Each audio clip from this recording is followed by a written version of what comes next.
Just another day serving production traffic. Hey, I'm the new deployment, ready to take over. Okay, hold on there. First, we need to consult our friend Lambda. Let's run some tests, shall we?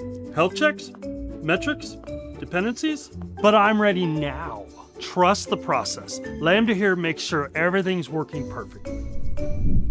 Blue-green deployments aren't new. They're a proven way to safely deploy applications. But until now, implementing them required a lot of manual work.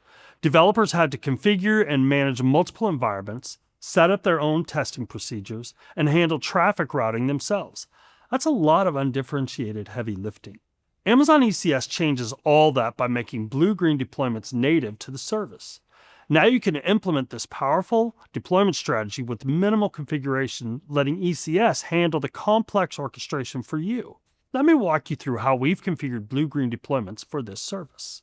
First, we've set up 2 target groups in our application load balancer.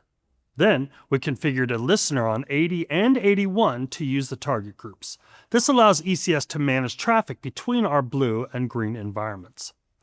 In our service configuration, we selected blue-green as our deployment strategy. This tells ECS to maintain both versions during deployments. We've also configured a bake time. This is crucial during this period. Both versions of your application run side by side. If anything goes wrong with the new versions, you could quickly roll back to the previous one.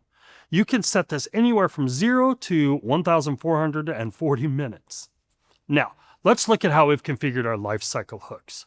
For each hook, we need 3 things. First, we select which Lambda function to run.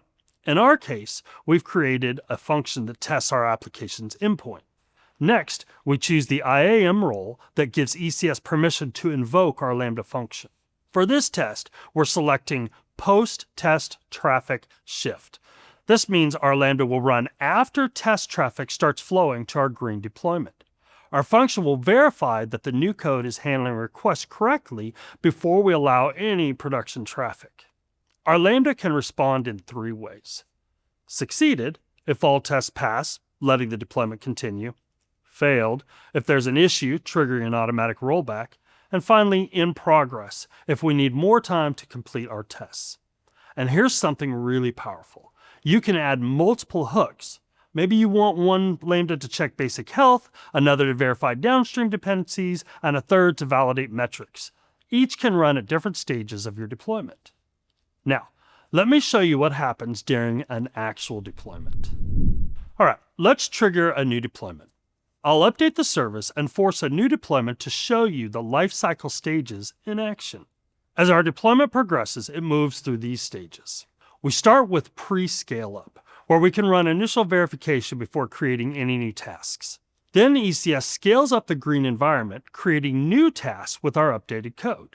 After scaling up, we can run post-scale-up hooks to verify our new tasks are healthy. Next, test traffic shifts to our green deployment.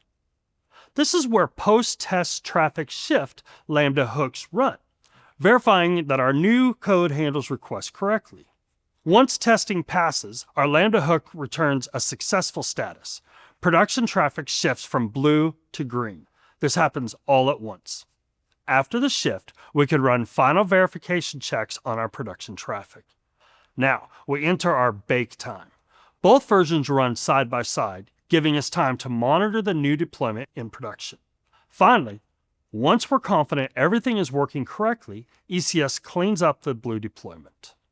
Remember, at any lifecycle stage with a hook option, you can add automated tests, and if anything doesn't look right, you can manually roll back to the blue deployment with just a click.